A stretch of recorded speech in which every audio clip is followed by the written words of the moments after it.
Hey everyone, so far we've talked about human life, animal life, and how beings are born, not just from biology, but from intention, karma, and consciousness. Now let's go deeper, because here's a question many people, especially in the modern world, wonder. Is wisdom just being smart? Is it better memory, faster thinking, or more facts? After all, if humans evolved from simpler life forms, maybe wisdom is just the brain getting more complex over time, right? Well, let's see what one of the Buddhist greatest dialogues has to say. Venerable Sir, when someone sees things clearly, we call them wise, but is that just general awareness? Or is true wisdom, Paññā, something more?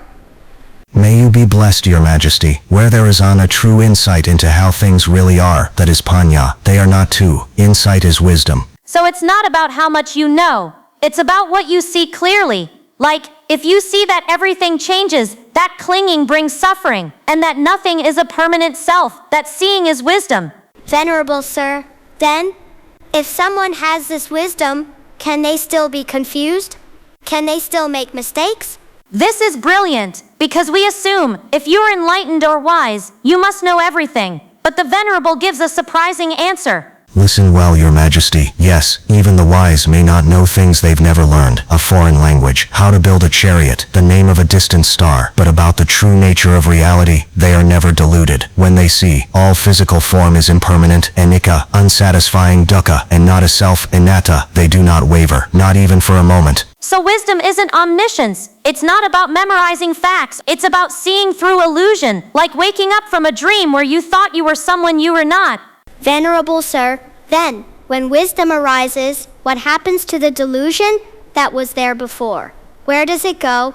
Think about it. If you've been living in a dark room your whole life and someone brings in a lamp, the darkness doesn't go anywhere. It just ceases to exist because light and darkness can't occupy the same space. Delusion, moha, is like darkness. Wisdom is the lamp. When the lamp appears, darkness vanishes. Not later, not slowly, instantly. But then, the king asks one of the most beautiful questions. If wisdom destroys delusion, what happens to wisdom itself? Where does it go after its work is done? Stay curious. And remember, wisdom isn't about knowing more, it's about seeing clearly. Let's hear how Venerable Nāgasena answers. Listen well, Your Majesty. Once Paññā wisdom arises and fulfills its function, seeing clearly that all things are anicca, impermanent, dukkha, unsatisfying, and anattā, not self, it ceases right there. But the understanding it reveals, that does not vanish, it remains. Please understand this clearly. This is crucial. Think of wisdom not as a permanent thing inside you, but as a moment of seeing, like turning on a flashlight in a dark room. The light appears, you see the chair, and then you turn it off. The light is gone, but your knowledge that the chair is there, that stays. You don't need the light on forever to know the chair exists. But Venerable Sir, if the wisdom itself is gone, how can its knowing remain? It's like saying a burned letter leaves behind its message. How? He's hitting the core issue. If the cause vanishes, shouldn't the effect vanish too? But in the Dhamma, insight isn't caused like a chemical reaction. It's a corrective vision, and once vision is corrected, it doesn't revert. Listen well, Your Majesty. Imagine a man writes notes on a wooden tablet. At night, he lights an oil lamp to read them. Once he's read them clearly, he blows out the lamp and sleeps. The lamp is gone, but the writing, still there. In the same way, Paññā is the lamp. The truth, anicca, dukkha, anattā, is the writing. The lamp fades, the message remains. This simile is brilliant because it shows wisdom isn't the truth. It reveals the truth that was always there, like light revealing words already written. And once you've read them. One more example. Venerable Sir, please make this unmistakably clear. Listen well, Your Majesty. In a village far east, people fear fire, so they keep 5 large jars of water by their doors, ready at all times. When fire breaks out, they pour the water and the flames die completely. Now once the fire is out, do they run to fetch more water to keep it out? No, Venerable Sir. The fire is gone. More water would be pointless. Exactly. Your Majesty, those 5 jars are the 5 spiritual faculties. 1 sajja, trust in the path. 2 sati, mindful awareness. 3 virya, steady effort. 4 samadhi, collected mind. 5 paññā, wisdom. Together they extinguish the fire of kilesa, greed, hatred, delusion. And when paññā finally cuts through the deepest illusion, like the belief in a permanent self, that fire never returns. Why? Because you've seen the truth, not believed it, not hoped for it, seen it. This is what happens at stream entry, the first irreversible stage of awakening. In one lightning-like moment of Magganana, path knowledge, 3 deep knots in the mind are severed forever. 1. The illusion of a permanent I. 2. Doubt about the Buddha's path. 3. Trusting rituals instead of wisdom. That moment of insight, it arises and passes like all conditioned things. But the freedom it unlocks, permanent. The stream enterer may still forget names or get tired, but they will never again see the world through the lens of a solid, enduring self. That delusion is gone. Like a burned rope, you don't worry, it might become a snake again. So to answer the king's question, wisdom doesn't go anywhere because it was never a thing to begin with. It's an event of clear seeing, and once you've seen, you've seen. The lamp fades, the fire dies, the writing stays, and so does the truth. We've come to the final exchange between King Milinda and Venerable Nāgasena, and it's powerful. The king, still not satisfied with easy answers, asks once more, "Give me another way to understand this, something I haven't heard before, because this isn't just philosophy, it's about whether real transformation is possible, or if we were all just temporary fixes in a changing world." Let's listen. Venerable Sir, could you offer yet another simile? Something entirely new. Listen well, Your Majesty. Consider a skilled physician. He gathers 5 medicinal roots, each rare, each potent, mixes them into a single remedy, and gives it to a gravely ill patient. The medicine works perfectly. Every symptom vanishes. The body is restored. Now after the cure is complete, does the physician think, "I must prepare that same remedy again and force the patient to drink it"? No, Venerable Sir. The illness is gone. The job is done.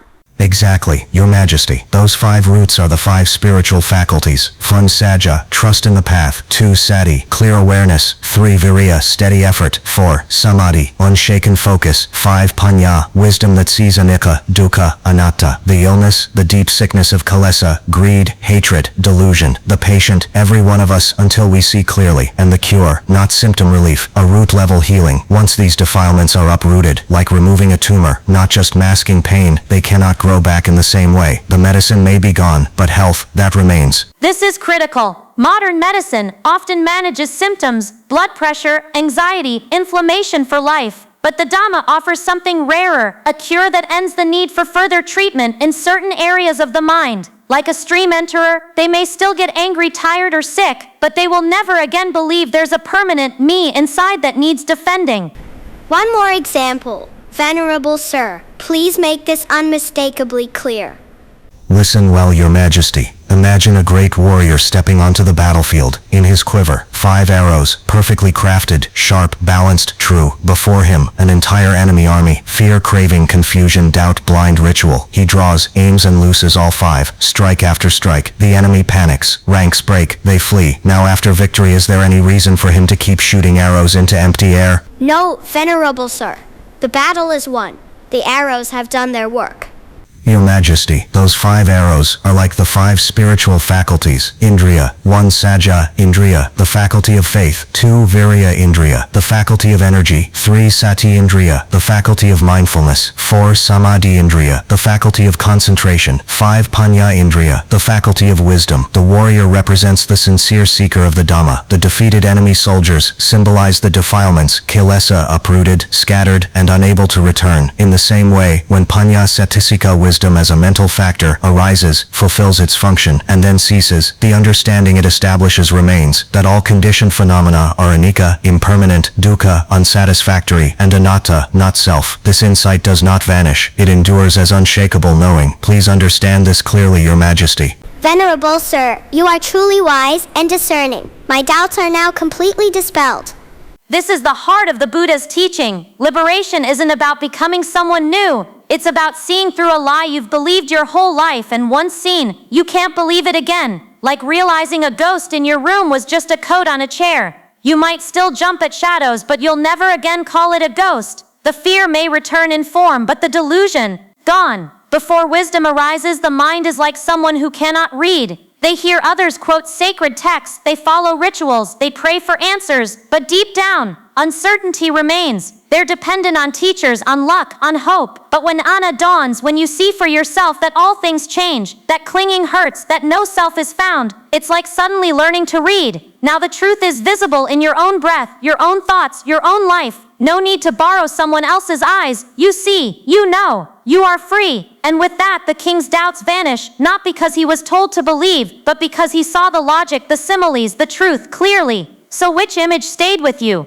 the lamp that reveals what was always there, the writing that remains after the light fades, the water jars that put out fire once and for all, the medicine that cures at the root, or the warrior's arrows spent, but victorious. Each one shows the same truth. Wisdom is momentary. Its effect is eternal. If this series helped you see wisdom not as intelligence but as clear seeing, please like, subscribe, and share it with someone who's searching, because the Dhamma isn't just ancient words. It's a path of direct understanding available to anyone willing to look. May you dwell in clarity. May your doubts give way to seeing. And may your practice bear the fruit of unshakable peace. Until next time.